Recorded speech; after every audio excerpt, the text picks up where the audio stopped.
Namo Ramana. A warm welcome to everyone for the Sunday Satsang, where we are starting a series of talks on Bhagavan's 42 selected shlokas from Bhagavad Gita. May I please now request Narayananji to initiate with puja and then Updesh Saram. Thank you.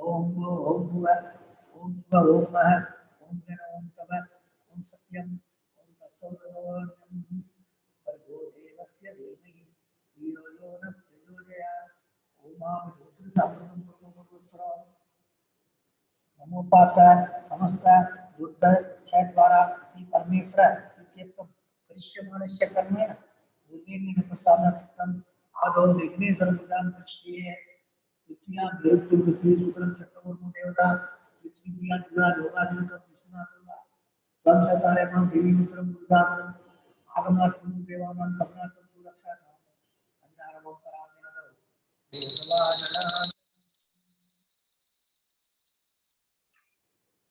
नमोपाता समस्त दुर्गा द्वारा परमेश्वर की कीर्तन निर्विघ्नमादो विघ्नेश्वर पूजां करिष्ये गणानात्वा गणपतिं नमामि कविं कवीनां नमस्कृतं ज्येष्ठराजं ब्रह्मणां ब्रह्मणस्पति आनन्दं सागरम् अस्मिन् दरिद्रामुखे महागणपतिं ध्यायामि महागणपतिं आवाहयामि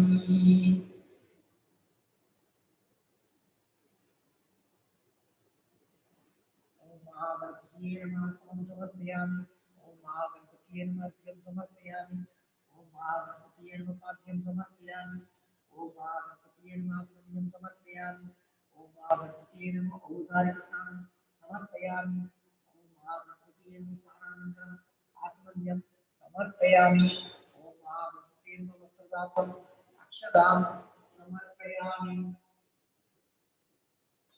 ओम महागणपतिये नमः यज्ञोपवीतार्थम् अक्षदां समर्पयामि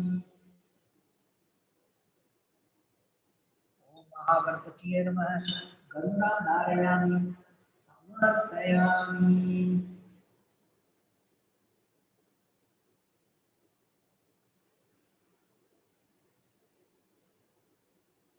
ओम महागणपतिये नमः गंधोपरि अक्षदां समर्पयामि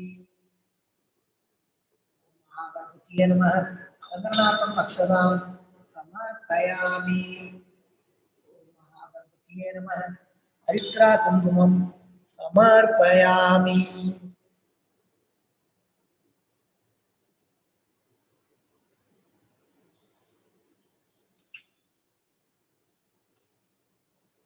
महागणपतिये नमः पुष्पै पूजयामि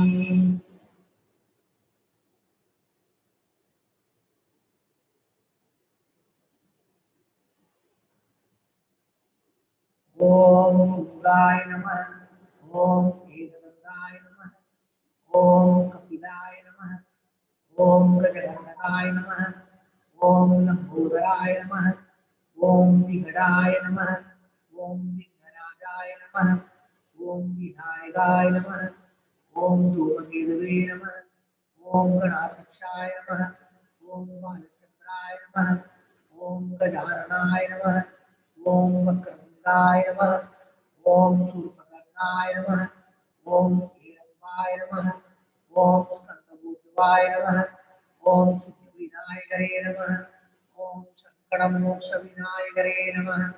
ओम आतुपुरपरे विनायकरे नमः। ओम महागणपतिये नमः। नानाविध परिमल पत्र पुष्पाणि समर्पयामि। धूपार्थं समर्पयामि।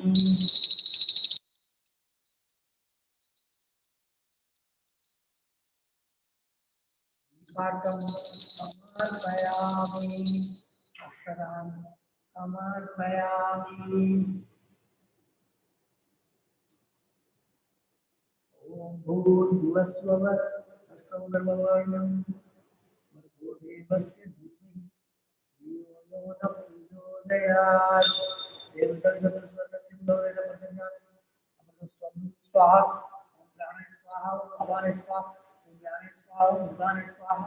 ओम समाने स्वाहा। ओम ब्रह्मणे स्वाहा। महागणपतिये नमः। महागणपतिये नमः। महागणपतिये नमः। उदगण्डकर्कटनिवेद्यं समर्पयामि। मध्ये मध्ये पानीयं समर्पयामि। अमृतं समर्पयामि। कर्पूरं समर्पयामि।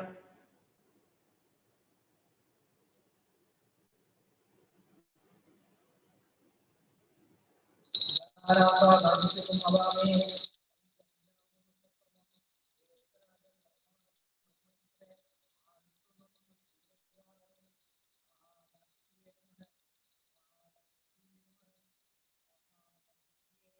नमः। कर्पूरं समर्पयामि। नीराजनं समर्पयामि। नीराजनानन्तरम् आसनं समर्पयामि।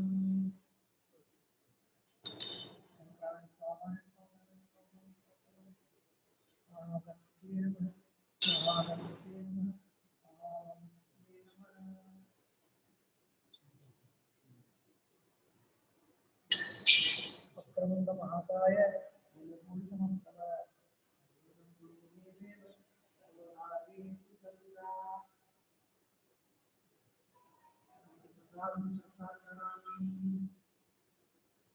ओम ओम भुव ओम स्व ओम मह ओम धन ओम तव ओम सत्यम ओम तत्सवितुर्वरेण्यं भर्गो देवस्य धीमहि धियो यो न प्रचोदयात्। ओम अमृतस्वं ओमपाता समस्त दुर्गा क्षेत्रा परमेश चित्तम सुबह सोमने मूर्ते आदि ब्रह्मण विद्य प्राणे विवेदे अलाह कल्पे वैवस्वत मंत्रे अष्टादश जगने कलियुगे धर्मे वादे जम्मू द्वीपे भारतवर्षे वर्धघट्टे नीरो दक्षिणे पार्श्वे सकार्ते अस्मिन् वर्तमाने व्यापारिके प्रभुवादिनां सत्या संवत्सराणां मध्ये बिलवनाम संवत्सरे दक्षिणायने वर्ष ऋतु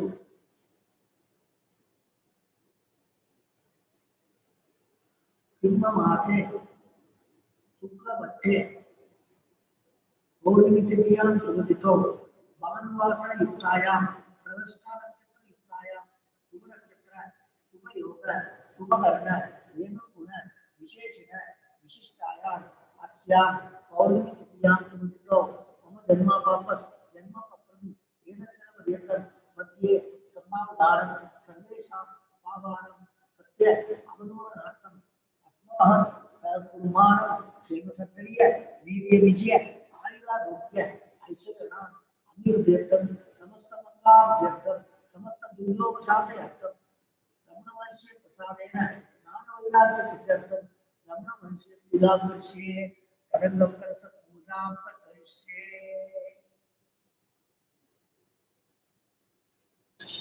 विघ्नेश्वरं यथास्थानं प्रतिष्ठापयामि। सोमनाथे क्षेमाय मनाय च करसस्य मुखे विष्णु कंठे रुद्र समादित मूले तत्र सिंधु ब्रह्मा मातृगणे सप्ता कुशोत्तु सागरा सर्वे सप्तर्षिरावसुरा ऋग्वेदो यजुर्वेदो सामवेदो कलरोण गंगे सकल सर्वे गोदावरी सरस्वती नर्मदे सिंधु कावेरी हरिः संगतो अंगे समेता सर्वे कर्तारु समादिता आयात देव पूजार्थं दुर्दस्य कारगा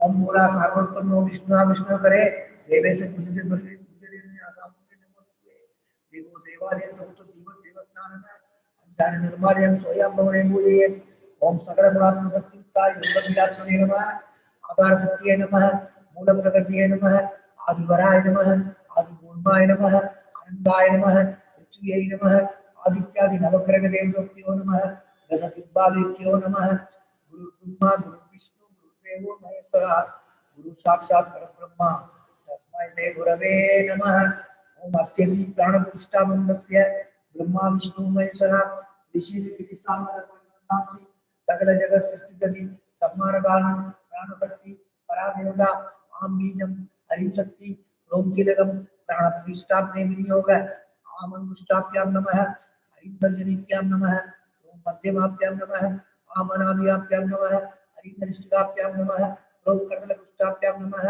आम इंद्रियाय नमः हरि से स्वाहा ओम शिखाय वसट आम कौसाय हरि नेत्रराय वसट ओम मस्तकाय पट गुरु संदिग्बंध ज्ञानम प्रज्ञाबोधिस्त बोधोदस तरुणोदर कराचे पासं भूतन विसुतो मनमन पंचमाना विप्राण सुखबाल तुने रसिता पिनो सोरोटिया देवी बाला नोरना बहुदूरी पाड़ सुखबाल ओम मा मरी लो लो मरी मा अम्यम लम लम वंशम संभ अंश सोहम सोहम वंश अस्यामंतो जीवतिष्ठदो अस्यामतो सर्वेन्द्रियाणि वामनस स्वस्वस्वत्र दीव्या प्राणवाक् पाणिपाद आयुरुस्तानि या कस्ति स्वस्ति सुखं चिरं दृष्टं स्वाहा ओम अस्य श्री प्राणप्रतिष्ठामन्त्रस्य ब्रह्मा विष्णु महेश्वरः ऋषिरि किलिसामधर्माणि संधांसि सकल जगत् सृष्टिस्थिति सम्मार्गाणि प्राणशक्ति परादेवता आम बीजं हरिशक्ति ओम कीलकम प्राणप्रतिष्ठापने विनियोग आम अंगुष्ठाभ्यां नमः हरिदर्शनीभ्यां नमः ओम मध्यमाभ्यां नमः आम अनाभ्यां नमः ओम कर्णकुष्ठाभ्यां नमः आम हृदयाय नमः हरिं शिरसे स्वाहा ओम सिद्धाय वसत् आम कौसायं हरि नेत्रकाय वसत् ओम अस्त्रदाय गुरु सर्व दिग्बंध असुविदे पुनरस्मात् सत्सपुर प्राणवी नोई देवो लोकस्य सूर्यमुचंद मुझे प्रलयान स्वस्ति आवायुरो भव सद्दाविदो भव सन्निधो भव सन्निधो भव अवगुरुदो भव सुभद्रो भव सुभ्रसन्नो भव सुभो भव वरदो भव प्रसिद्ध प्रसिद्ध स्वामी सर्वजगन्नाथ यावत् पूजावसानकं तावत् त्वं प्रतिभावेन बिम्बेऽस्मिन् सन्निधं गुरु ओम नमो भगवते श्री कुशेलाय नमः नमो भगवते श्री कुबेराय नमः ओम नमो भगवते श्री कुशेलाय नमः ओम नमो भगवते श्री कुबेराय नमः ओम नमो भगवते श्री कुशेलाय नमः ओम नमो भगवते श्री कुबेराय नमः चतुर्मुखी मंत्रनेन पौलसे परतपः लक्ष्मी पद श्रीमान पद ईश्वरा स्तोत्र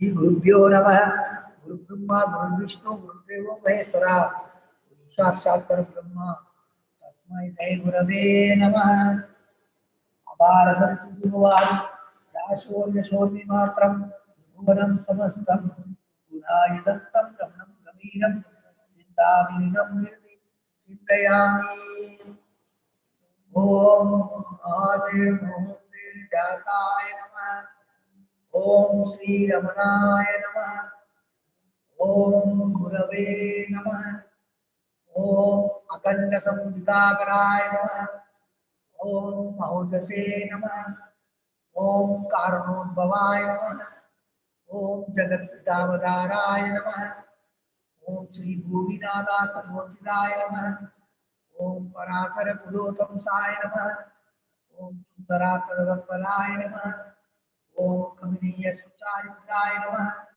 ओम सयायाम्बासयायवते नमः ओम शोणातुल मोहलीन मानसाय नमः ओम स्वर्णस्थलाय नमः ओम श्रीमद्वादशांत महास्त्रे विद्योदयाय नमः ओम महाशक्ति निवादेन प्रभुताय नमः ओम परमात्मविदे नमः ओम दिव्यराय नमः ओम पितृप्रदान वेशिने नमः ओम हिंदू मौलिना पितृपदे नमः ओम पितरादेष्ट सोणसैनम भगवताय नमः ओम तमोमयाय नमः ओम उदासीनाय नमः ओम महायोगिने नमः ओम महोत्साहाय नमः ओम कुशाकृतिये नमः। ओम शांतसंकल्प संप्रभाय नमः। ओम सुसुंदुसे नमः। ओम सवित्रे नमः। ओम स्थिराय नमः। ओम तपस्वीर सर्वताय नमः। ओम पुल्लांकुल विलोचनाय नमः। ओम चंद्रिका सिद्धार्थ श्रीमंदिराय मंडलाय नमः। ओम सूतवाक्यम समासीनाय नमः। ओम सूर्यदात्र विक्रमाय नमः। ओम वेद वेदामृत तत्वज्ञाय नमः। ओम चिन्मुद्रणे नमः। ओम त्रिगुणाधिराय नमः। ओम विरूपाक्ष गुहावासाय नमः। ओम विराजन समाधिये नमः। ओम उच्चित्तनयनाय नमः। ओम पूर्णाय नमः। ओम दशदासुरतांडवाय नमः। ओम गंभीराय नमः। ओम परमाचार्याय नमः। ओम सुप्रसन्नाय नमः। ओम अभयप्रदाय नमः। ओम दक्षिणासीनाय नमः। ओम धीराय नमः। ओम दक्षिणाभिमुखाय नमः। ओम स्वरादे नमः। ओम महर्षिये नमः। ओम भगवते नमः। ओम ईत्याय नमः। ओम भूमविद्या विशारदाय नमः। ओम विमलाय नमः। ओम दीर्घदर्शने नमः। ओम आप्ताय नमः। ओम नीलमार्ग प्रदर्शकाय नमः। ओम समत्वसे नमः। ओम सत्यत्वसे नमः। ओम सत्याय नमः। ओम प्रसादाय नमः। ओम अमित विक्रमाय नमः। ओम सुकुमाराय नमः। ओम सदानंदाय नमः। ओम मृदुवासिने नमः। ओम दयागमाय नमः। ओम श्री सोणासुर स्कंदासनाय नमः। ओम सद्दर्शनोपदेष्टरे नमः। ओम सद्भक्तवृंदपरिप्लुताय नमः। ओम गणेश मुनिप्रिय देवताय नमः। ओम गीतोपदेश सारादि ग्रंथ संक्षिप्त संध्याय नमः। ओम वर्णाश्रमदाय नमः। ओम प्रसन्नाय नमः। ओम सौम्याय नमः। ओम आत्मवदे नमः। ओम सर्वावलिमनस्तारामाराध्याय नमः। ओम सर्वसद्गुरुवे नमः। ओम महात्मा रामाय नमः। ओम महाभागाय नमः। ओम मातृमुक्तिदायकाय नमः। ओम विनदाय नमः। ओम विनुदाय नमः। ओम विप्राय नमः। ओम मुनिन्द्राय नमः। ओम भावगोत्पदाय नमः। ओम दर्शनादिक सम्मानिने नमः। ओम मौलेन स्वात्मबोधकाय नमः। ओम विचारकर्ताविद्याय नमः। ओम प्रणामोचकाय नमः। ओम अन्तसुखिरगंडां सवे नमः। ओम संसारागमतारकाय नमः। ओम सोडादिष्टरे नमः। ओम आत्मविद्या प्रकाशकाय नमः। ओम अविच्युत निज प्रज्ञाय नमः। ओम नैसर्गिक महातमसे नमः। ओम कपटगुराय नमः। ओम सुब्रगवल्लभसनाय नमः। ओम गुहाय नमः। ओम दंडवाणीये नमः। ओम कृपापूर्णाय नमः। ओम पवरोगपिशंवराय नमः। ओम स्कंदाय नमः। ओम देवतमाय नमः। ओम अमर्त्याय नमः। ओम सेनानिये नमः। ओम पुरुषोत्तमाय नमः। ओम नमो भगवते श्री अरुणाचल श्री रमणाय नमः। ओम नमो भगवते श्री अरुणाचल श्री रमणाय नमः। ओम नमो भगवते श्री अरुणाचल श्री रमणाय नमः। ओम नमो भगवते श्री कात्याय नमः। ओम नमो भगवते श्री पूर्णाय नमः। ओम नमो भगवते श्री वल्ली देवाय नमः। ओम नमो भगवते श्री सुब्रह्मण्याय नमः। ओम नमो भगवते श्री स्वामिनाथाय नमः। ओम नमो भगवते श्री दक्षिणामूर्तये नमः। ओम नमो भगवते श्री नटराजने नमः। ओम नमो भगवते श्री भैरवरे नमः। ओम नमो भगवते श्री नंदीमहेशाय नमः। ओम नमो भगवते श्री शिवपार्वतीये नमः। हरि ओम हरि ओम हरि ओम हरि ओम हरि ओम हरि ओम हरि ओम हरि ओम हरि ओम। ओम नमः शिवाय। ओम शिवाय।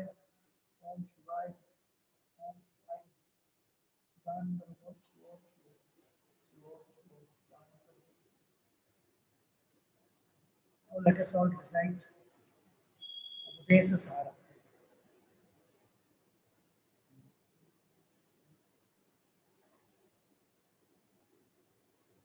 Duragaya Prapade Palam Karmadimbaram Karmadajjaram Prithiti Mahakado पदनकारणं मननशाश्वतं गजनिरोधकम् ईश्वरात्मिकं निचयात्मिकं सिद्धशोधकं मुक्तिसाधकं मायवान्मन कार्यमुत्तमं भूषणं जप चिन्तनं क्रमा जगतैषधी युक्तसेवनम् अष्टभूतिक देवभूषणम् उत्तमस्कवा उच्चमन्नग दिग्गजं जप ज्ञानमुत्तमम्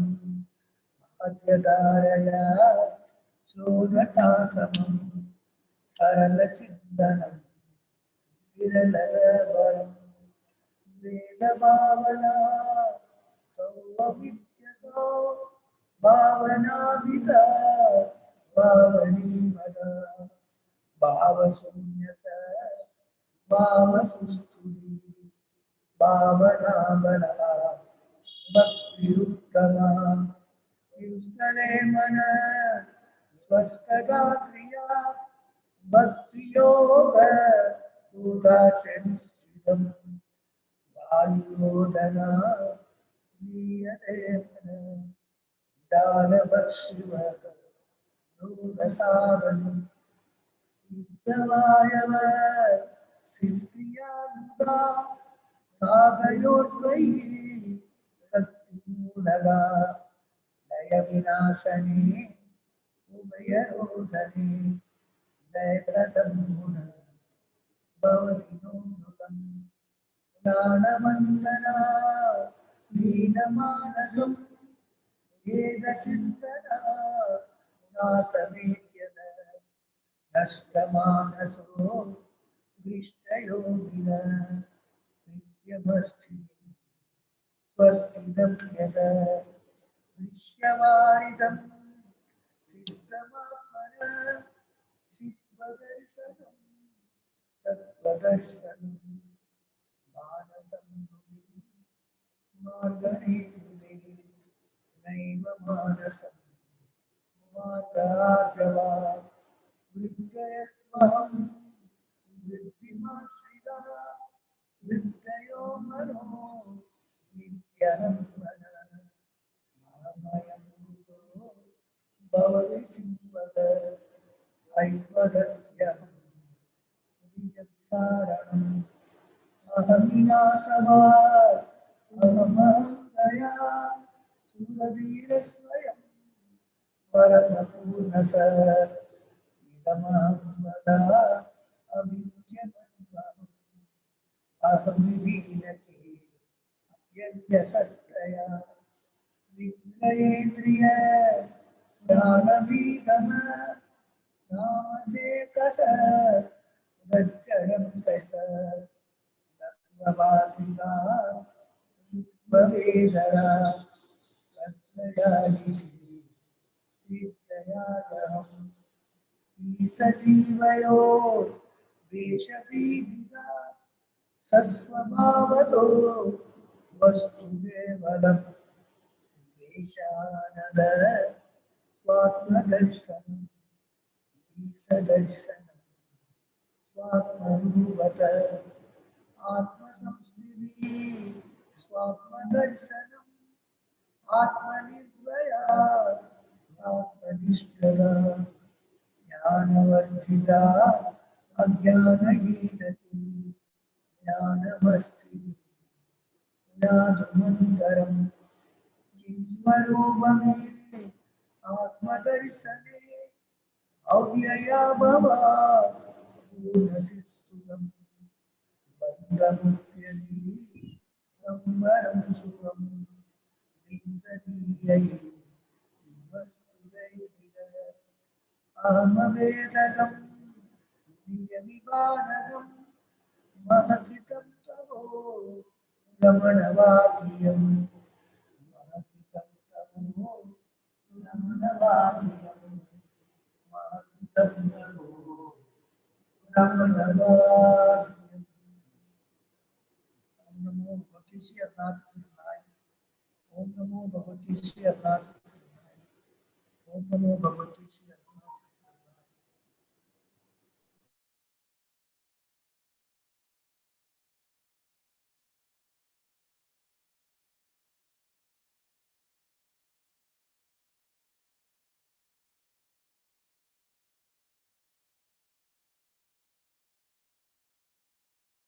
Namo Ramana, and a very warm welcome to everyone for the first session on Bhagavan's selected 42 shlokas from Bhagavad Gita. As a quick background, we are all aware of the episode when a devotee complained to Bhagavan that it was difficult to keep all the 700 verses of the Bhagavad Gita in mind, and asked if there was not one verse that could be remembered as the quintessence of the Gita. Bhagavan not only identified that one verse, but also selected 42 verses and arranged them in an appropriate order to serve as guidance. It is these 42 select verses that we would immerse ourselves in every third and fourth Sunday of the month. Our speaker for these sessions will be Sh Raghav Kumar ji, a long-time devotee of Bhagavan and a resident near the ashram. His brief background is as below. Raghav Kumarji is a devotee of Bhagavan Sri Raman Maharishi with a background of Vedanta study under various acharyas of Rishikesh and Uttarkashi over several years. After completing a degree in technology in 1993 and a few years of research in electronics, he was drawn to the exclusive pursuit of the path of self-inquiry. He was blessed to be closely associated with the Ramakrishna mission, Arsha Vidya tradition, and the Adi Shankara Brahma Vidya Peeth, Uttarkashi. Since 2001, he divides his time between Uttarkashi and Thiruvannamalai. He occasionally shares what he has learned from the acharyas with fellow devotees. Raghavji, may I please request you to start your video, and if you can address the devotees now.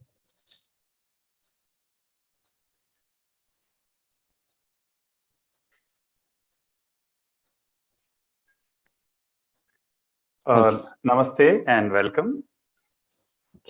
Thank you, Anuragji, for organizing these online sessions where we can share and study and immerse ourselves in the selected verses of the Bhagavad Gita.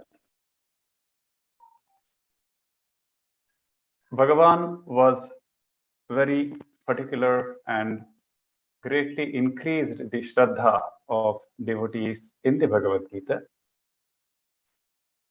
by compiling the important verses together in a group of 42 of them. So we'll be looking at these verses over the next few sessions. We will start with a Shanti Mantra, and I'd also like you to chant along if you're familiar with that. Even the shlokas we will go through slowly. We will chant and also study the meaning in some detail.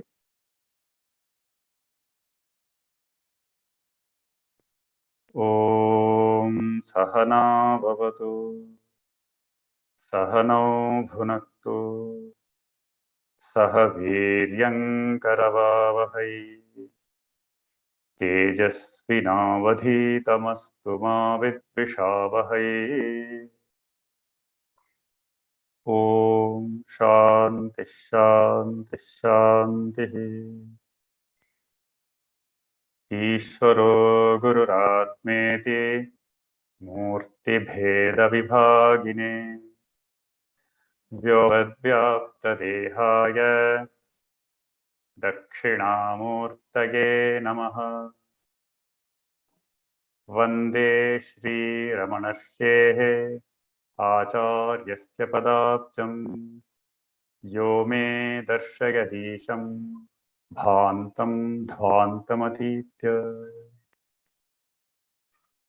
As Anuragji had mentioned, There was a devotee who asked if there was a way of concisely studying the Gita, and Bhagavan mentioned that there was one shloka from the 10th chapter which constitutes the essence of the Gita.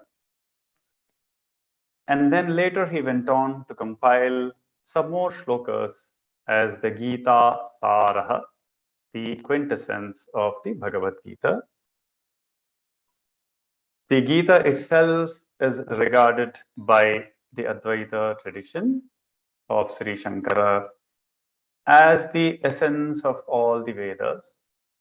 And Bhagavan has blessed us by further abridging the 700 shlokas of the Bhagavad Gita into 42 of them, which have a certain sequence and a certain flow. So by staying with those shlokas, chanting them and understanding the meaning, we are dwelling upon both the teachings of Bhagavan Ramana Maharshi as well as the teachings of Sri Krishna Paramatman. So it's doubly a blessing for all of us. With that in view, we are organizing these sessions thanks to Sri Anuragji.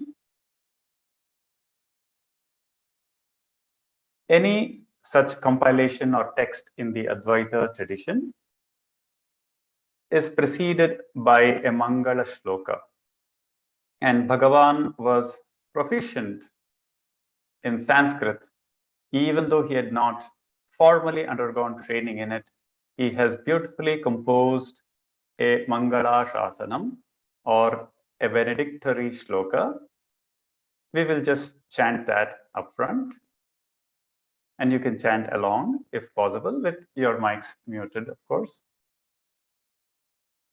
Parthasarathirupeణ Shravagitva Shubham Giram Parthasyartiharo Devaha Kripamurtis Sapatunaha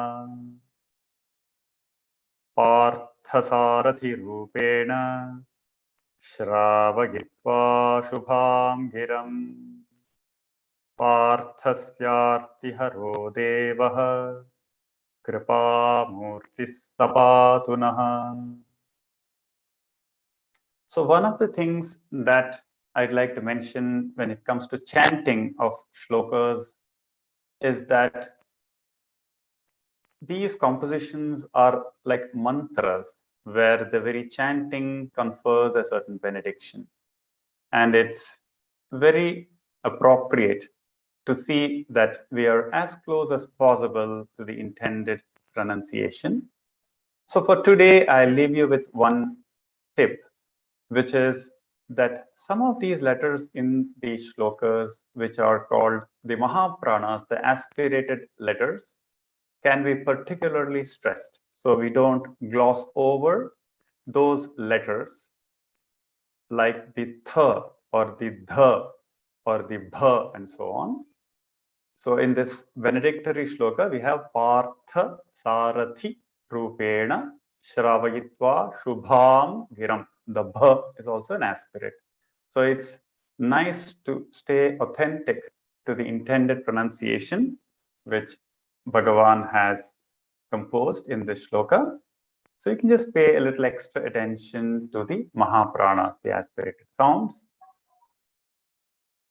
As a small aside here, it is said that when the chanting of Sanskrit shlokas is in keeping with the rules of shiksha or pronunciation, the very chanting purifies the prana and the mind. Okay, both the prana as well as consequently the mind are purified by the very chanting of these shlokas. And we also have, of course, like I said, the meaning to dwell upon to the extent that we understand. That is, of course, the additional important benefit. There have even been studies which indicate that Vedic chanting and even the corresponding chanting in other texts allied to the Vedas have effects on the nervous system. I say all this because when Bhagavan says at certain places that the chanting itself will quieten the mind. It is very appropriate. It's very correct that the chanting itself and even listening to the chants, in fact, will quieten the mind. That is an additional benefit of these mantras and these shlokas. So this Mangala Shasanam, composed by Bhagavan, like I said, is a benediction, a prayer to the Lord, asking for fruitful study of the Bhagavad Gita. Mangala is auspicious, and Ashasanam is prayer, a prayer for the auspicious fulfillment of our course of study.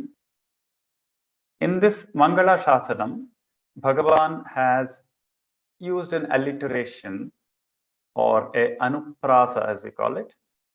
Parthasya artiharo devaha in the second line is alliterated with Parthasarathi rupena in the first line. So Parthasarathi, he was the charioteer of Arjuna, and Parthasarathi rupena shravayitva shubham viram. So having narrated the blessed message of the Bhagavad Gita, Parthasya artiharo deva. So it is an alliteration there. Parthasya artiharaha. He has removed the distress of Partha. And Kripamurtihi, he is the embodiment of compassion. Patunaha, may he protect us. This is the literal meaning of this shloka. So before we proceed, I thought of sharing with you some of these very amazing facts about the Bhagavad Gita. One was that this is probably the one text which has been commented upon by so many great acharyas, and there are several differing interpretations as well of how these shlokas of the Bhagavad Gita are to be understood. So at a very seminal point in Indian history, Sri Shankaracharya wrote an outstanding bhashya on the Gita. That bhashya looked into all the other versions that preceded him and clarified many issues related to the Bhagavad Gita. So Bhashyakara Sri Shankara, remember, is totally in alignment and non-different from our Guru Sri Bhagavan. There is in fact one famous statement in the translation into Tamil of the Dakshinamurti Stotram, where Bhagavan says that Shankara within me is speaking these words. That Shankara within me, existing within me alone, is saying these words. So he identifies himself as non-different from Shankara. Shonnava Shankaran Tunnumennulle.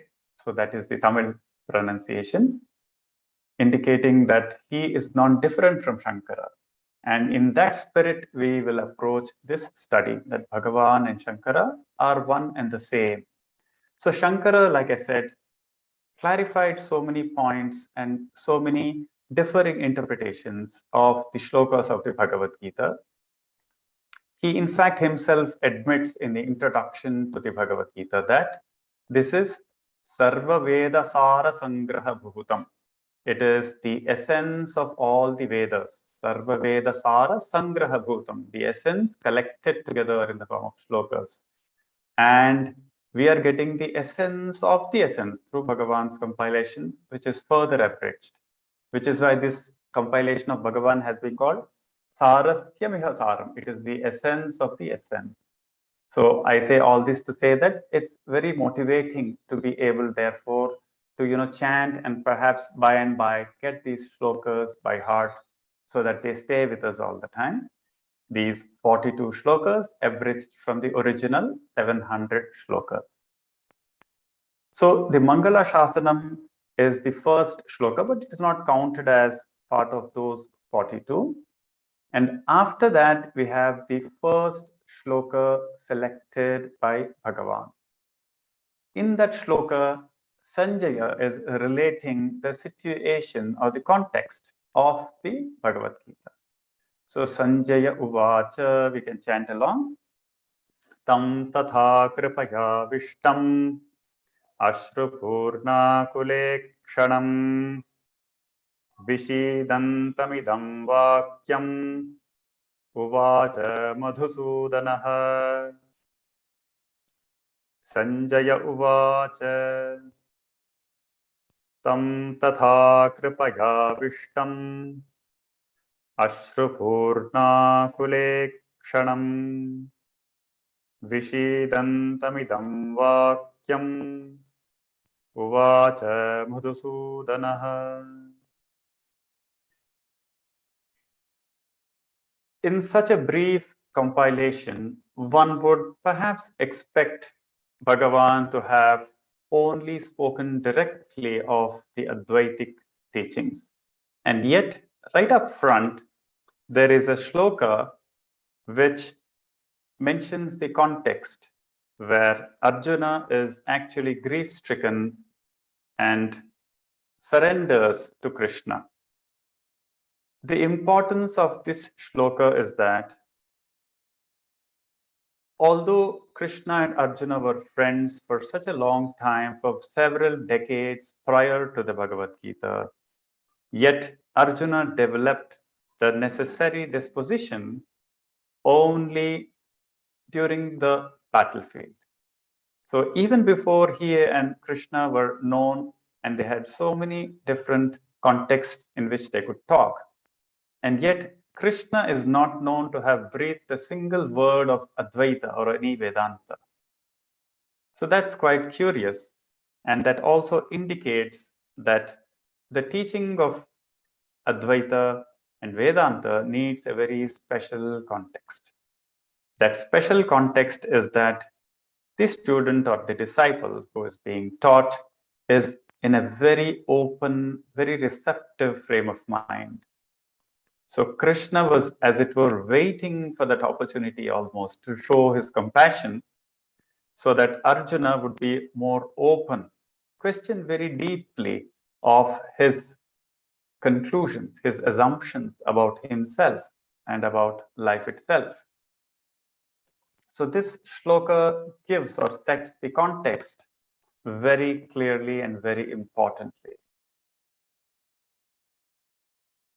Many of us to undergo such situations in life, many human beings in fact, and yet we need the special grace of the Lord to turn towards Him.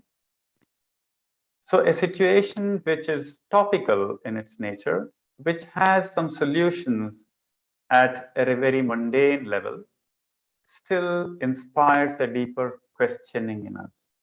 So the situation can be solved in some simple ways, and yet the person in that situation looks deeper. He uses that situation to introspect. He doesn't go for some short-term kind of solution, like a palliative. So Arjuna was in that kind of a frame of mind where he had seen enough of life, enough of praise, enough of glories, and yet he didn't know a solution which would really give him freedom from the dukkha or suffering that he was undergoing. So in our Shastra, in our tradition, the gurus tell us that a regular dharmic person remains dharmic, meaning he is ethical, he is value bound, he is religious, and yet he might never question himself deeply. He might never turn to a deeper seeking of knowledge of what he is if there is a freedom from dukkha or suffering. And when such a blessed occasion arises, that transition is known as Purushartha Nischaya. So a person understands that there is no solution at the Vyavaharika, at the empirical level. It is as if even if Arjuna won the war, he would be unhappy. If he lost the war, of course, that is also a source of sorrow. So when a person is caught, when even victory is defeat and defeat is defeat, that can give rise to a deeper questioning that is known as an existential questioning. So one questions, is there any real solution to this? Because I am not even interested in victory at this price of killing my own beloved kinsman. Neither do I want defeat and let adharma win. So that is the nature of an existential dilemma, where we no longer are satisfied with any temporary solutions, with any kind of distractions or diversions. We want to really inquire and see if there is a permanent solution to this dukkha. So we are looking, as Shankara would say, for atyantika dukkha nivritti, the absolute cessation of sorrow. So it is no wonder Bhagavan Sri Ramana Maharshi has placed this shloka at the very beginning of his selection of 42 verses. So we just saw the shloka where Arjuna, to give you the meaning, is kripaya vishtam, afflicted with empathy. Tam tatha, him, to him Arjuna, tatha, in this manner, kripaya vishtam, afflicted with kripa. Kripa in this case means empathy, but it was a false empathy for his relatives and kinsmen. Arjuna's dilemma was not so much war itself. He was not being a pacifist there, but the fact that he had to kill his own kinsman, which is why it is said he was afflicted with his own subjectivity. He was not acting without any raga or dvesha, rather, his likes and dislikes were clouding his intellect, which is why Arjuna's sorrow was something that was not in keeping with real sympathy or real compassion. It was more because of his raga and dvesha. Ragas are likes and dveshas are dislikes. So, afflicted with that, Arjuna was faced with this dilemma.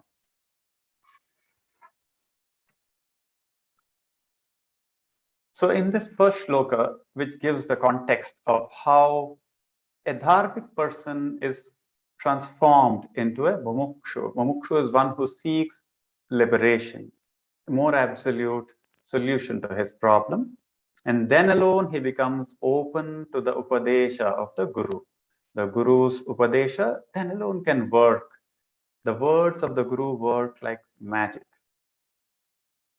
In this context, it is perhaps relevant to dwell a little about how in the Advaita tradition, the Guru alone is our source of knowledge and benediction. Even when we study various texts, it is important to not lose sight of the fact that we are actually conversing, as it were, with our Guru. We are not just doing some academic exercise. See, the words of the Guru are coming to us through this text. So we don't actually look at it as an academic exercise or an intellectual exercise. Rather, we are taking recourse to those words to contact the Guru, to contact his grace. So that disposition is what is required, and Arjuna developed that disposition very adequately in that moment when he was faced with that existential crisis. So with this context, we now look at the second shloka. The second shloka suddenly, as it were, takes a quantum leap into the highest, realm of Vedanta. There is no respite for Arjuna in the form of too much discussion about dharma, about even karma, and so on. That comes a little later. So it's interesting that upfront, right at the commencement, Arjuna is taught the highest yoga.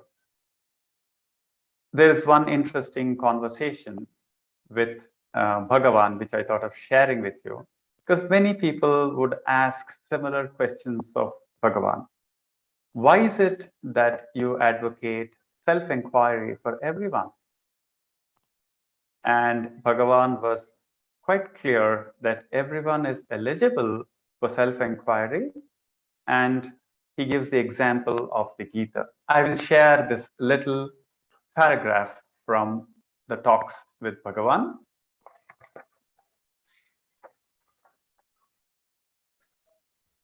The disciple asks Bhagavan, Sri Shankara emphasizes the Jnana Marga and renunciation as preliminary to it, preliminary to Jnana Marga. But there are clearly two methods mentioned in the Gita, and then he quotes the Shloka. Lokesmin dvividha nishapura prokta mayanagha jnana yogena sankhyanam karma yogena yoginam. So the disciple is obviously proficient in the Gita, and he asks Bhagavan. This Shloka is there, which says that Shankara emphasizes the Jnana Marga and renunciation is preliminary to it. And there are two methods clearly mentioned in the Gita.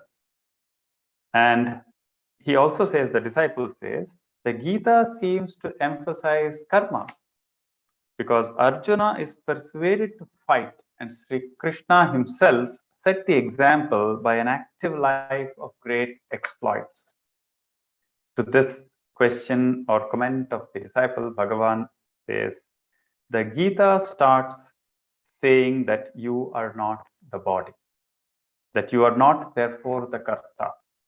So Bhagavan's laconic and yet very meaningful response there was that the Gita at the very commencement starts off by saying that you are not the body, you are not the doer. And in another context, Bhagavan quotes the shlokas saying, Natvevaham jatu nasam natvam neme janadhipaha. There was never a time these kings and you and I didn't exist, and we will not cease to exist. So why do you worry about killing them?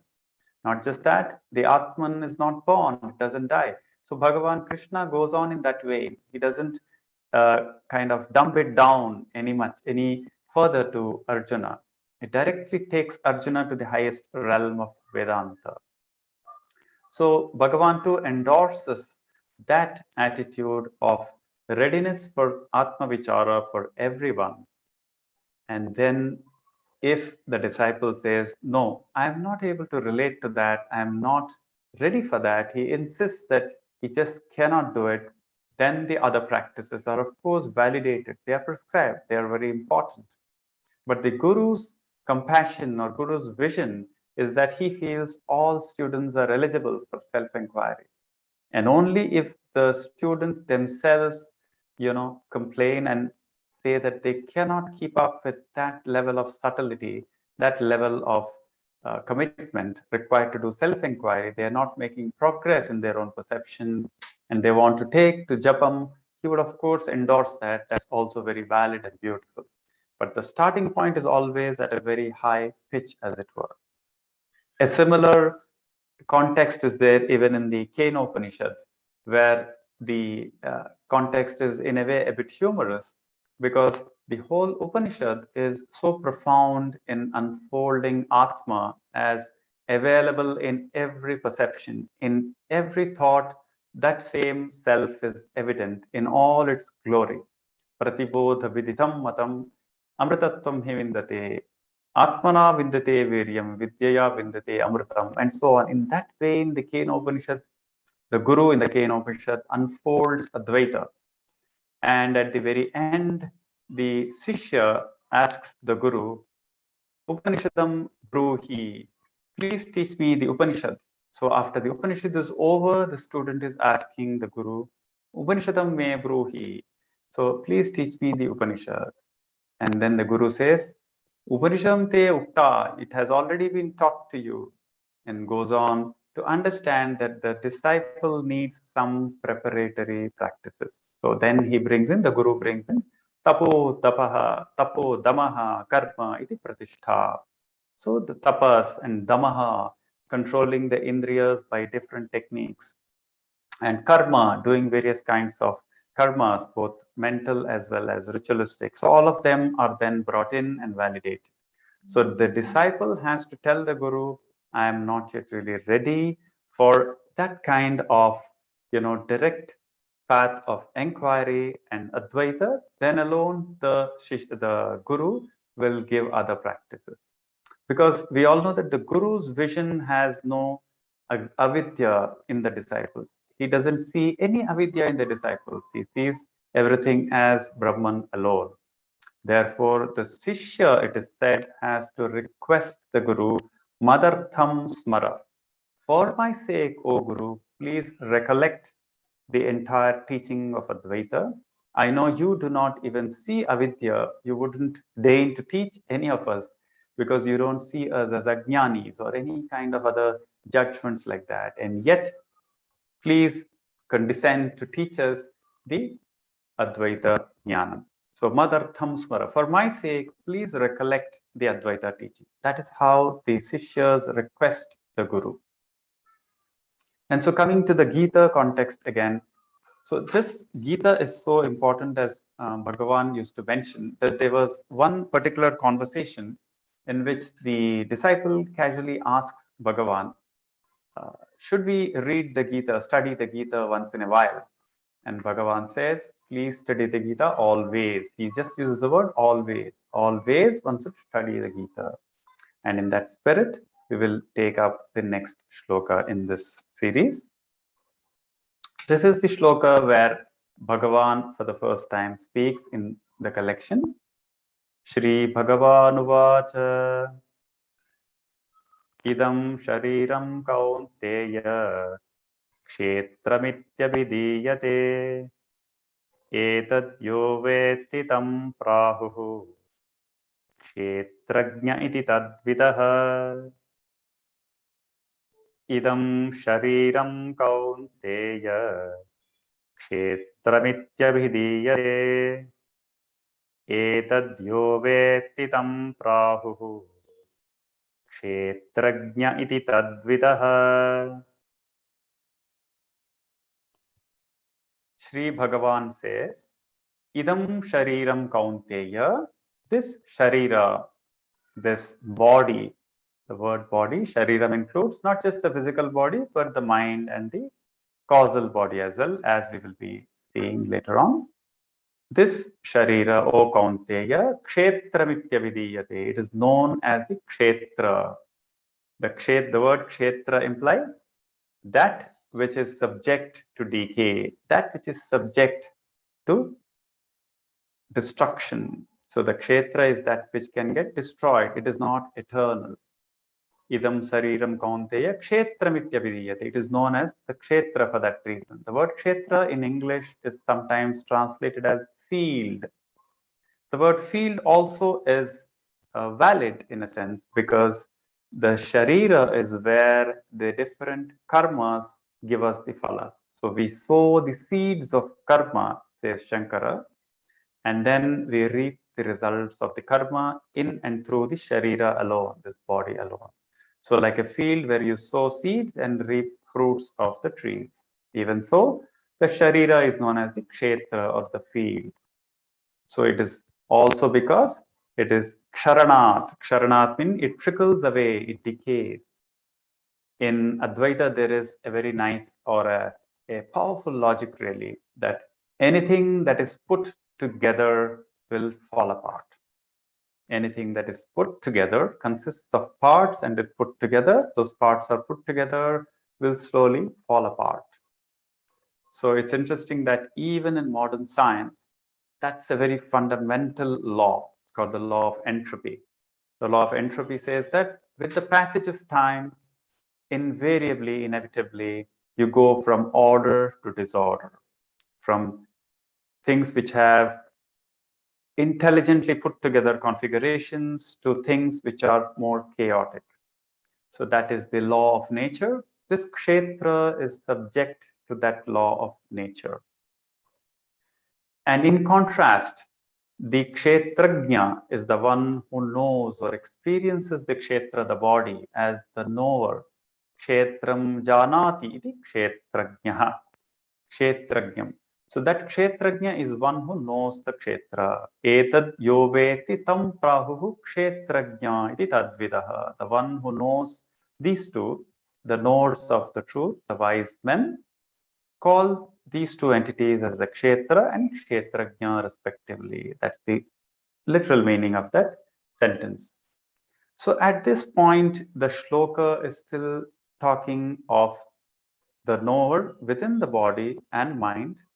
He is associated or identified with the body, and yet he is still this small person, this small entity, which is only limited in some sense to one body. So that is the temporary context that is developed here. And then to clarify this matter further, the next shloka unfolds, as it were, the nature of the Kshetrajna.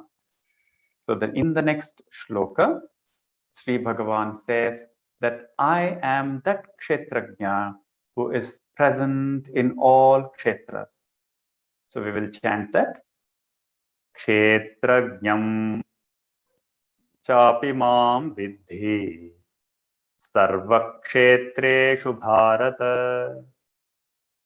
kshetra kshetrajnayor jnanam yattad jnanam matam mama kshetrajnam chapi mam vidhi sarvakshetreshu bharata kshetra kshetrajnayor jnanam yattad jnanam matam mama. So that kshetrajna is the knower of the field, and Bhagavan says that I am that kshetrajna. I am that kshetrajna who is in all the kshetras. So I am that kshetrajna who is singular and he is present in all the kshetras. So this verse, incidentally, is in the 13th chapter. So in the Gita, we have these 18 chapters, right? So these 18 chapters in the Gita are divided into 3 portions. The first 6 chapters are dedicated or focused or themed on what we call the Tvampada Vichara. So in Vedanta, we have, as some of you would know, what is known as the Mahavakya. What is a Mahavakya? It can be translated as the grand equation. Literally means the great sentence, but it is more appropriately called the grand equation, as it were. The grand equation is what? Tat Tvam Asi. So this is the Mahavakya. Tat means that, denoting the universal consciousness or God or the cosmic consciousness, the Samashti, the collective, and Tvam is you. We should own it up as I. And Asi is the same. It represents the identity of Tat and Tvam. So Tat Tvam Asi means you, that you are. Tat is that, Tvam is you, Asi is are, is the verb there. And so in the Gita, it is said that the first 6 chapters of the Gita focus on the Tvampada Vichara. They deal with the individual soul, if you like. And the next 6 chapters from 7 to 12 deal with the Tatpada Vichara of Ishvara, of the cosmic being, of Krishna as the universal person. There are many chapters like the Vibhuti Yoga, the glories of the Lord. And we also have Bhakti Yoga in the 12th chapter, inculcating devotion to the Supreme Being. So the 7 to 12 chapters deal with the Tatpada Vichara. Finally, you have the chapters 13 to 18. They are dealing with the Asipada Vichara. Asipada Vichara is trying to unfold the meaning of the identity between the individual and the total, the cosmic being. So these 2 shlokas which we saw, which we are seeing, are interestingly the 2 shlokas at the commencement of the 13th chapter. 13th chapter first shloka and 13th chapter second shloka. So it's also in a way understandable because Bhagavan is giving the very essence. He is directly cutting to the chase, as it were, and giving the identity between the individual and the cosmic being. So the 13th chapter first shloka was what we had seen. Idam shariram kaunteya kshetramityabhidiyate. That was the first shloka. And kshetrajnam chapimam vidhi sarva kshetreshu bharata, the second shloka of the 13th chapter. These two, like I said, commence the topic of the Asipada Vichara, the identities commence there, and Bhagavan has directly, as it were, presented that as the first and second shlokas.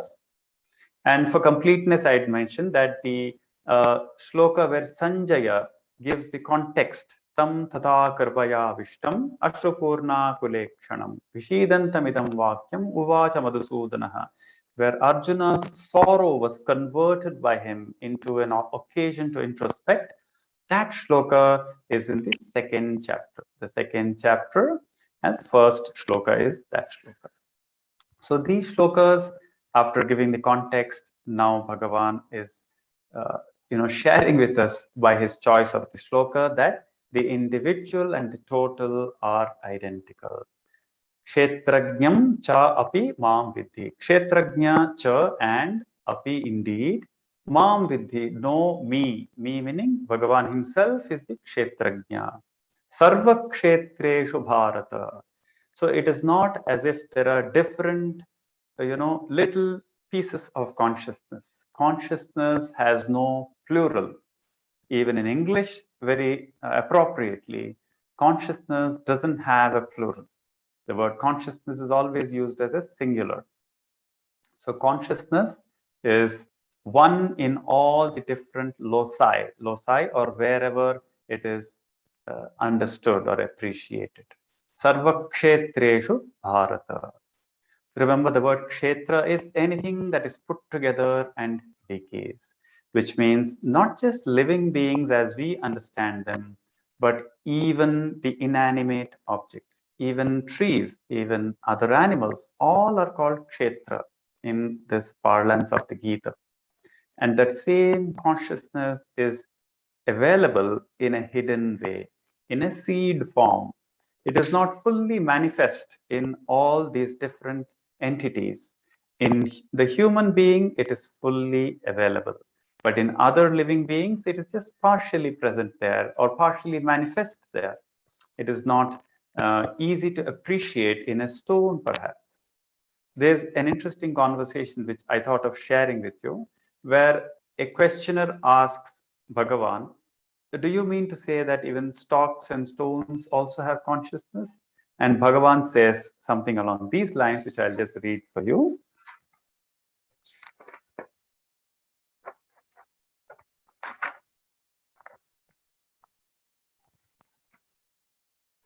The disciple asks Bhagavan, how can there be life in stones? It is unconscious.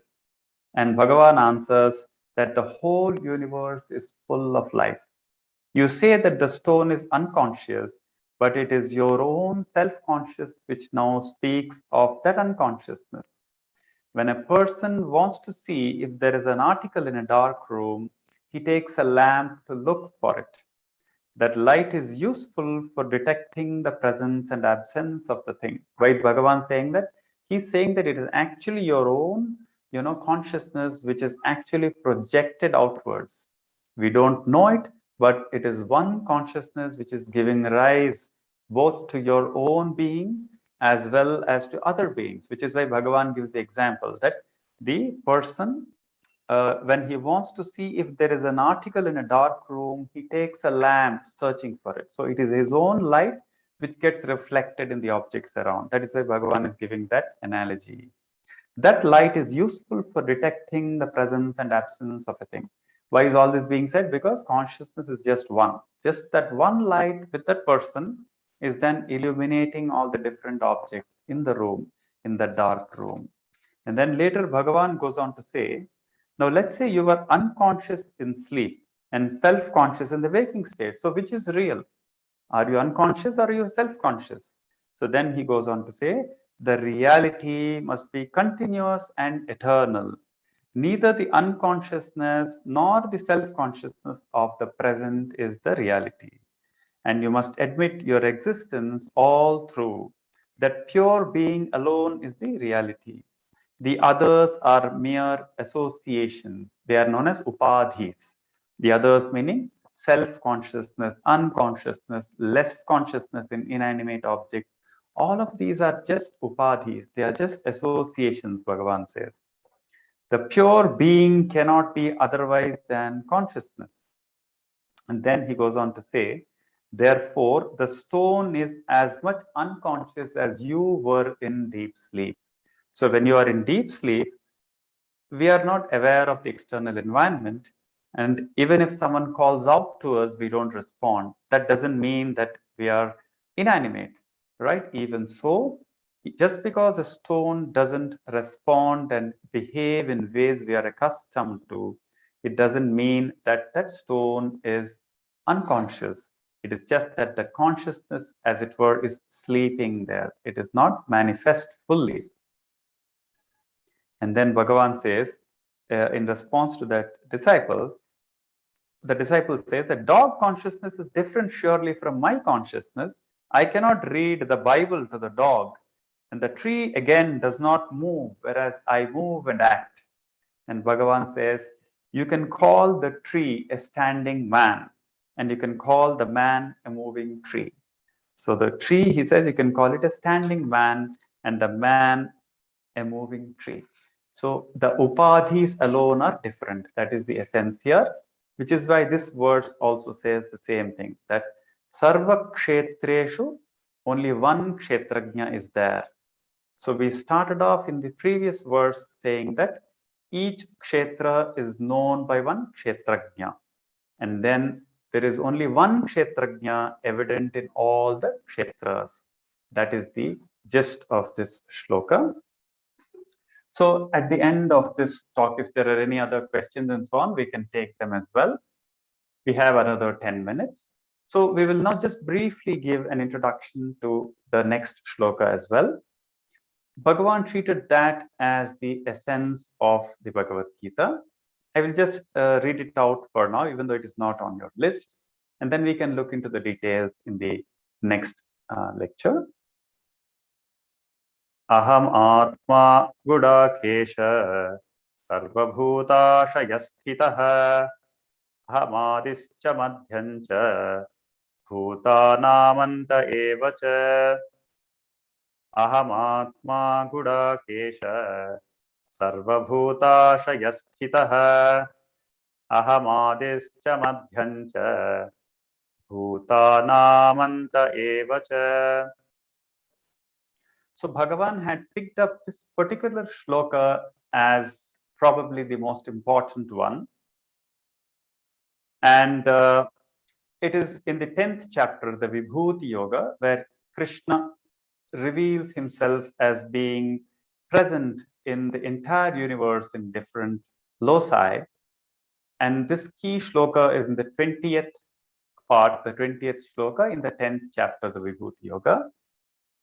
The literal meaning of the shloka is Aham Atma Gudakesha. I am the self, O Gudakesha Arjuna. Sarvabhutashayasthitaha. Sarvabhuta ashayasthitaha. In the heart, lodged in all living beings. Sarvabhutashayasthitaha. Aham Adischa Madhyancha. I am the beginning and the end and the middle of all these entities. So I am the Udbhavasthana, the point where all of them arise from, the Madhyama, which is the sustenance, and the Anta Evacha, the dissolution. All living beings go back to that same Krishna Bhagavan. So why is this so important, this shloka? So one very notable point here is that there is an equation between the individual, the Atma or the self, and the total, which is Krishna Bhagavan or Ishvara. So this shloka itself is a Mahavakya. Remember, what is a Mahavakya? It is a grand equation establishing the identity between the individual and the total. So this shloka by itself is very complete, establishes that identity, that abheda between the individual and the total. Aham Atma, I am the self. That is itself the Mahavakya. I am the self, Sarva Bhutashayasthitah. The first ardha of the shloka itself establishes the identity. In the Advaita tradition, it is known as the Akhandarthaka Bodhaka.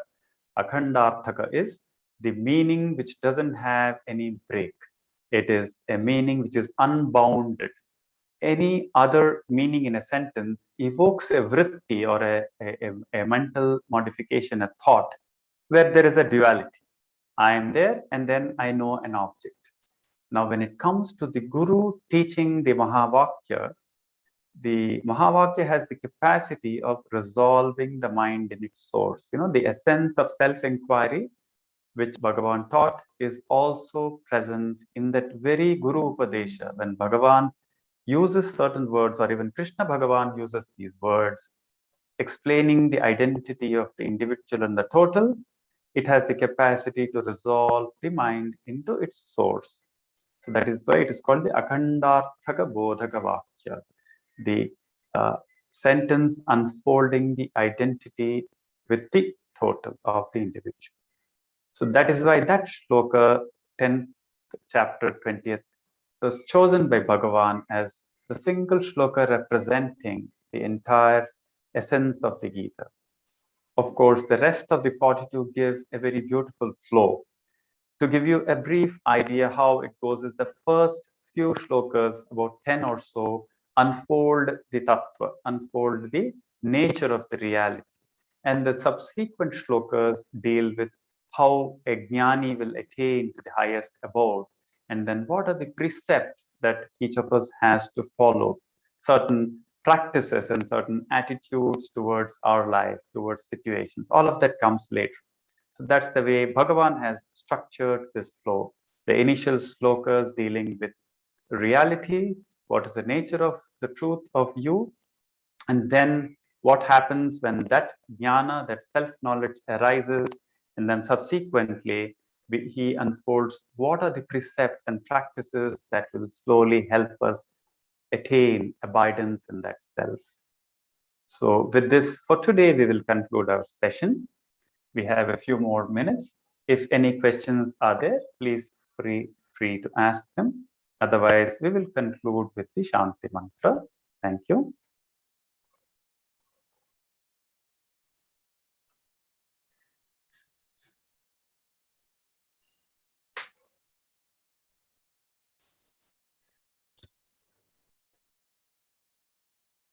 Okay, so we will conclude for today with the Shanti Mantra.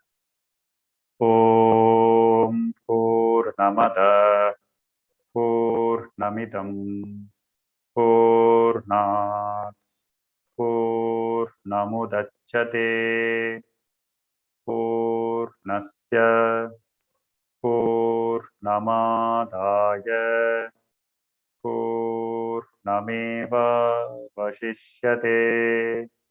Om Shanti Shanti Shanti. Harihi Om. Shri Gurubhyo Namaha. Harihi Om.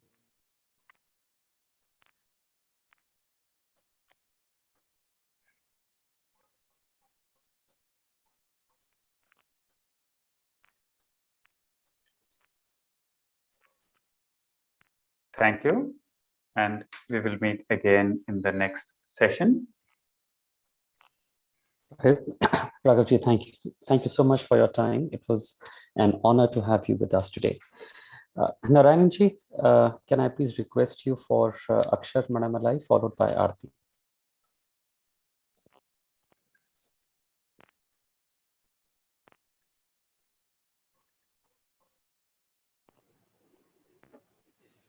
Sir एक minute Narayan ji को बुला के लो इस room में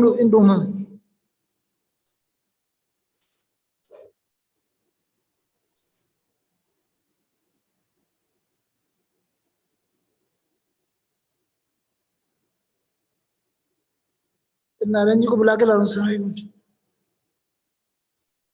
Okay.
Raniji, Akshar, Madamalai, please, followed Yes. by Aarti. Yes, sir.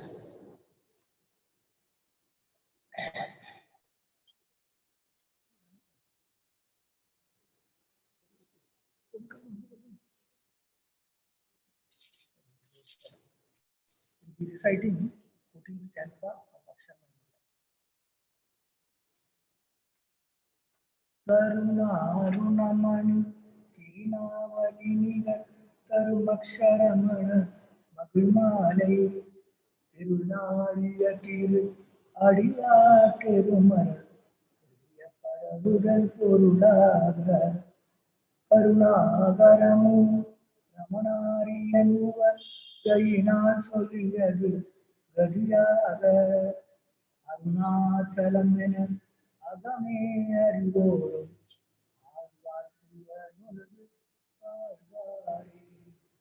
அருணாச்சலவருக்கேற்ற அக்ஷரமாலை சாற்ற Karunakara கணபதியே கரம் காப்பாயே அருணாச்சல சிவ அருணாச்சல சிவ அருணாச்சல சிவ அருணாச்சல அருணாச்சல சிவ அருணாச்சல சிவ அருணாச்சல சிவ அருணாச்சல அருணாச்சலம் என அகமே நினைப்பவர் அகந்தை வேறறுப்பாய் அருணாச்சலா அழகு சுந்தரமோர் அகமும் அகிலமாயிருப்போம் அருணாச்சலா அருணாச்சல சிவ அருணாச்சல சிவ அருணாச்சல சிவ அருணாச்சலா அருணாச்சல சிவ அருணாச்சல சிவ அருணாச்சல சிவ அருணாச்சலா அகம்புகுந்தீர்த்தும் அழகுகையாய் அமர்வித்ததென் கொள் அருணாச்சலா ஆருக்காயினையாண்டனை அகற்றி பழித்திடும் அருணாச்சலா அருணாச்சல சிவ அருணாச்சல சிவ அருணாச்சல சிவ அருணாச்சலா அருணாச்சல சிவ அருணாச்சல சிவ அருணாச்சல சிவ அருணாச்சலா இப்பழித்தம் உனையே நினைப்பித்தார் இனியார் விடுவார் அருணாச்சலா ஈன்றிடும் மண்ணை தெரிதரும் முடிவோர்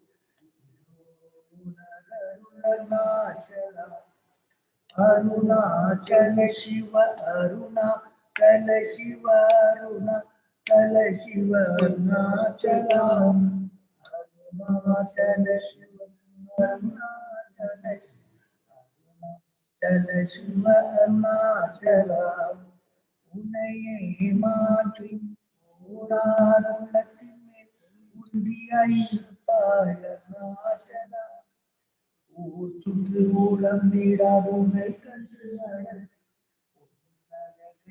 அருணாச்சலா அருணாச்சல சிவ அருணாச்சல சிவ அருணாச்சல சிவ அருணாச்சலா அருணாச்சல சிவ அருணாச்சல சிவ அருணாச்சல சிவ அருணாச்சலா என்னை அழித்தி போர் என்னை கனவாமிடி இதுவோ ஆண்மை அருணாச்சலா ஏறிந்த உறக்கம் என்னை பிறர் இழுக்க இருளகழகும் அருணாச்சலா அருணாச்சல சிவ அருணாச்சல சிவ அருணாச்சல சிவ அருணாச்சலா அருணாச்சல சிவ அருணாச்சல சிவ அருணாச்சல சிவ அருணாச்சலா மைமுல கள்வர்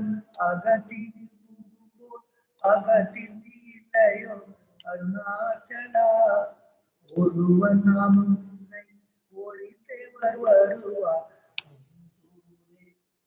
அருணாச்சலா अरुणाचल शिव अरुणाचल शिव अरुणाचल शिव अरुणाचला अरुणाचल शिव अरुणाचल शिव अरुणाचल शिव अरुणाचला ஓங்காரம் தூயவில்லை உன்னையார் அறிவார் அருணாச்சலா அருளை புலனுக்கும் அருளை தந்து எனை ஆழ்வதும் கடன் அருணாச்சலா அருணாச்சல சிவ அருணாச்சல சிவ அருணாச்சல சிவ அருணாச்சலா அருணாச்சல சிவ अरुणाचल शिव अरुणाचल शिव अरुणाचल अरुणाचल शिव अरुणाचल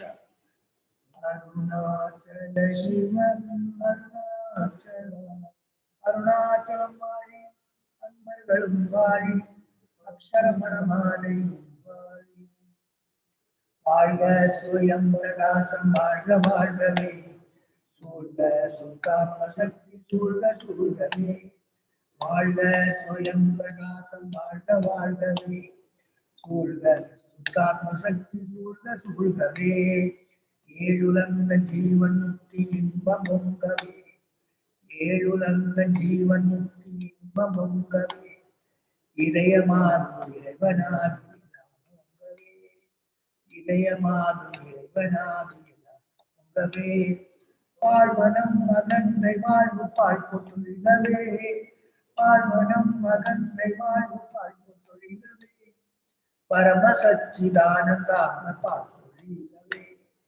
பரம சச்சிதானந்தாத்ம பாழ்பொழிகவே வாழ்க சுயம் பிரகாசம் வாழ்க வாழ்கவே சூழ்க சுத்தாத்ம சக்தி சூழ்க சூழ்கவே தட்டிலான நித்திய ஜீவம் தத்வமோங்கவே தட்டிலாத நித்திய ஜீவம் தத்வமோங்கவே தன்மயந்தி சின்மயந்தழி ஓங்கவே தன்மயந்தி சின்மயந்தழி ஓங்கவே எட்டு திக்கும் அம்சசோகம் எதிரொலிக்கவே எட்டு திக்கும் அம்சசோகம் எதிரொலிக்கவே எல்லாம் பிரம்மம் என்னும் உண்மை ரசிக்கவே எல்லாம் பிரம்மம் என்னும் உண்மை ரசிக்கவே வாழ்க சுயம் பிரகாசம் வாழ்க வாழ்கவே சூழ்க சுத்தாத்ம சக்தி சூழ்க சூழ்கவே சசோகம் சசோகம் அவ்வே நாமம் சசோகம் ஓம் பூர்வஸ்வ தஸ்ஸௌ தர்மவர்யம் भर्गो देवस्य धीमहि धियो यो न प्रचोदयात् देवी सवितुः सत्यं दोर्जेन प्रसञ्जामि अमृतं स्वाहा ओम प्राणाय स्वाहा ओम अपाने ज्ञानाय स्वाहा उदानाय स्वाहा समाने स्वाहा ब्रह्मणे स्वाहा अरुणाचल श्रीरंगाय नमः अरुणाचल श्रीरंगाय नमः अरुणाचल श्रीरंगाय नमः वरण्य गोचीरं नित्यं समर्पयामि मध्ये मध्ये वाण्यं समर्पयामि अमृतोपदातुत्रावसं समर्पयामि नीराजनं समर्पयामि नीराजनानन्तरम् आसमन्यं समर्पयामि हरि ओम हरि ओम हरि ओम समाजकं नागवती कलियुगं कर्पूर नीराजनं ब्रह्ममर्षि समर्पयामि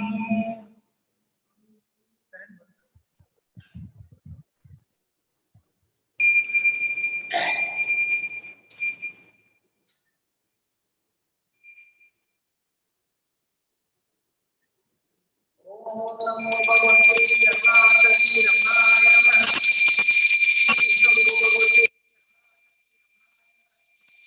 ओम नमो भगवते श्रीरंगाय नमः आशिलाय नमः मुरुगाय नमः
पुष्पं वेद पुष्पवान् प्रजावान् पदमान् मोदी चंद्रमा भावान् पुष्पं पुष्पवान् प्रजावान् पदमान् मोदी ओम तत् ब्रह्मा ओम तत् वायु ओम तत् आत्मा ओम तत् सत्यम ओम तत् गुरो नमः भूदेश गुहाया पुष्पमूर्तिषु वंद्यस्तम सत्कारस्तम निन्द्रस्तम रुद्रस्तम विष्णुस्तम ब्रह्मत्वं प्रजापति ओम तदा वो ज्योतिर्गो पूर्वसरम नकर्मणानं प्रजयानने नित्यानैके अमृतत्वमानसो मरेणनाहं नियतभुवाय विप्राजते दक्षिणयो विशन्ति वेदांत विज्ञानते नित्यदाता संन्यास योगातमे शुद्धतत्त्वा ते ब्रह्मलोके महान्तकाले परामृतात्ममुच्यन्ते सर्वे तारं विवाहं परमेश्वरभूतं यत् पुण्डरीकं गुणमत्य सगुंसदं तत्राविद्यकरमर्थगनं विशोभस् तस्मिन् यदन्तद्वद्वादित्यं यो वेदान्तोऽस्वर प्रोक्तो वेदान्तस्य च प्रतिष्ठितः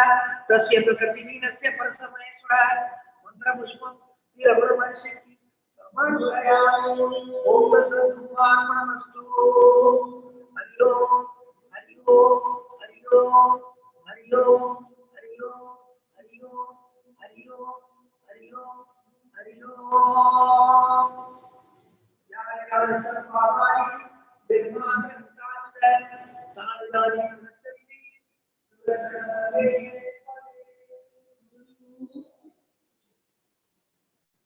Bhagwati Shri Arunachal Ramana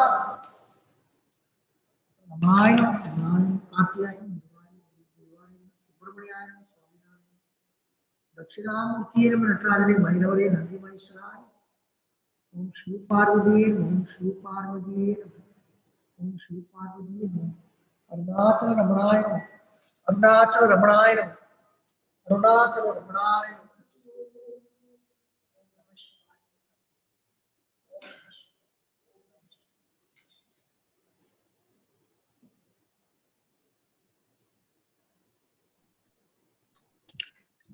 Namo Ramana. This brings us to the conclusion of today's Sunday Satsang. We shall reconvene next Sunday at the same time. Namo Ramana.